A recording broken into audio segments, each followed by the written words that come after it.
Hola a todos, somos el equipo número 6 y en este video les vamos a hablar sobre el sistema digestivo. Los integrantes del equipo son Dylan Ferrer, Marlon Zun, Gloria Flores, Abdiel Isidro y María Pantí. Para empezar, vamos a hablar de qué es el sistema digestivo. De forma muy general, el sistema digestivo es un conjunto de órganos que procesan los alimentos y los líquidos para descomponerlos en sustancias que el cuerpo usa como fuente de energía o para el crecimiento y la reparación de tejidos. En este video vamos a hablar un poco más a fondo del sistema digestivo en temas como órganos que lo conforman y las fases de la digestión. Bueno, sabemos que los órganos que conforman al sistema digestivo son el hígado, la vesícula biliar, intestino delgado e intestino grueso. De forma muy general, el hígado y la vesícula biliar se definen como que el hígado es la glándula más voluminosa del cuerpo y pesa alrededor de 1.4 kilogramos en el adulto promedio. Está por debajo del diafragma y ocupa la mayor parte del hipocondrio derecho y parte del epigastrio. En cambio, la vesícula biliar es un saco más pequeño, piriforme, localizado en una depresión de la cara inferior del hígado. Mide aproximadamente 7 y 10 centímetros y cuelga del borde anterior inferior del hígado.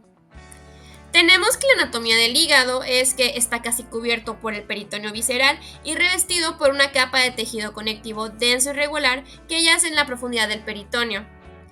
En cambio, en la anatomía de la vesícula biliar tenemos que se distingue un fondo con proyecciones hacia abajo desde el borde inferior del hígado, el cuerpo, la porción central y el cuello, la porción estrecha. El cuerpo y el cuello se proyectan hacia arriba. Bueno, también conocemos que hay ligamentos del hígado. Entre ellos tenemos el ligamento falciforme, el ligamento redondo y los ligamentos coronarios que estamos apuntando en pantalla. Bueno, la histología del hígado nos dice que tenemos hepatocitos, canículos biliares y sinusoides hepáticos. Los hepatocitos son las principales células funcionales del hígado. Los canículos biliares son pequeños conductos entre los hepatocitos, donde recogen la bilis producida por estos.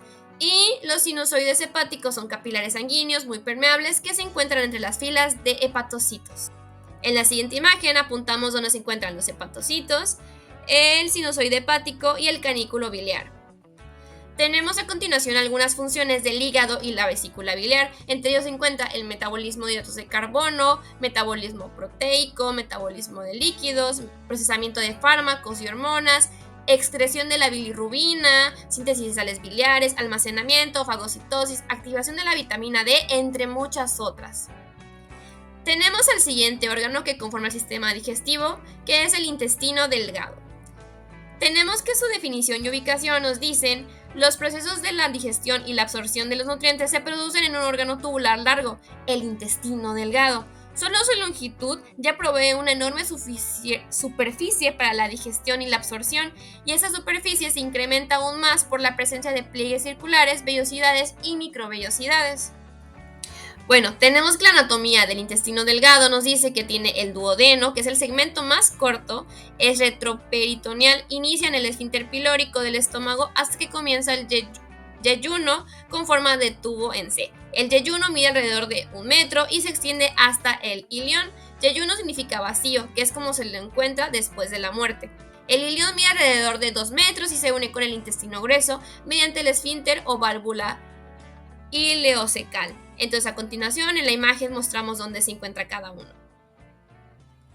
Seguidamente tenemos la histología del intestino delgado. Nos dice que la mucosa está compuesta por el epitelio, la lámina propia y la muscularis mucosae. Tenemos las células criptas de Lieberkühn, secretan jugo intestinal. Las células de Paneth secretan lisozima, una enzima bactericida capaces de fagocitar. Las células S, células CCK y células K que secretan hormona secretina, la colecistocinina o CCK. También tenemos la submucosa, presenta glándulas duodenales. La muscular consiste en 2 capas de músculo liso. La serosa es la mayor parte del duodeno. La serosa cubre por completo el intestino delgado. Las vellosidades son proyecciones o maneras de dedos de la mucosa que miden entre 0.5 y 1 milímetros de largo. A continuación en la imagen mostramos dónde se encuentra cada una de ellas.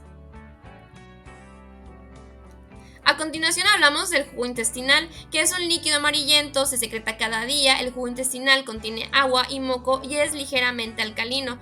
Los jugos pancreáticos e intestinales proveen un medio líquido que colabora con la absorción de las sustancias del quimo en el intestino delgado. Seguidamente tenemos la absorción en el intestino delgado. Aquí tenemos que las fases química y mecánica de la digestión convierten las sustancias alimenticias en moléculas que puedan atravesar las células epiteliales absortivas de la mucosa hacia los vasos sanguíneos y linfáticos de la región. El paso de esos nutrientes desde el tubo digestivo hacia la sangre o la linfa se denomina absorción. Tenemos que alrededor del 90% de toda la absorción de nutrientes se cumple en el intestino delgado, mientras que el 10% restante tiene lugar en el estómago y en el intestino grueso, pero de eso vamos a platicar más adelante. Aquí tenemos que la absorción en el intestino delgado puede ser de diferentes formas, puede ser absorción de monosacáridos, de aminoácidos, de lípidos, de electrolitos, de vitaminas e incluso de agua. Continuamos con el intestino grueso. Aquí sabemos que el intestino grueso es la porción terminal del tracto gastrointestinal. Sus funciones son sobre todo completar la absorción, producción de ciertas vitaminas, formación de las heces y la expulsión de estas del cuerpo a través del ano. Entonces tenemos la anatomía del intestino grueso, que nos dice que mide alrededor de 1.5 metros de largo y 6 centímetros de diámetro, que se extiende desde el ilion hasta el ano. Entonces está unido a la pared abdominal posterior por su mesocolon, que es una capa doble del peritoneo. También sabemos que las 4 regiones principales del intestino grueso son el ciego, el colon, el recto y el conducto anal, como tenemos en la imagen que tenemos a un costado del texto. Y también presentamos esta imagen donde se puede ver de mejor forma las partes que conforman al intestino grueso. En la histología tenemos que la pared del intestino grueso contiene las 4 túnicas encontradas en el resto del tubo digestivo: mucosa, submucosa, muscular y serosa. La mucosa consiste en el epitelio cilíndrico simple, la serosa del intestino grueso es parte del peritoneo visceral, la submucosa constituida por tejido conectivo areolar y la muscular, que presenta una capa longitudinal externa y una capa circular interna de músculo liso. A continuación tenemos una imagen donde podemos apreciar mejor esto que acabamos de mencionar.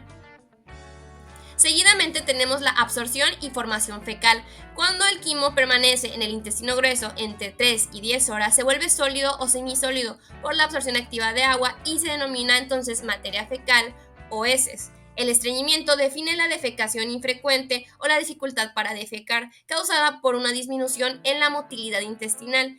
Y por el contrario, la diarrea es el aumento del volumen y contenido líquido de las heces por el incremento de la motilidad intestinal y la disminución de la absorción intestinal.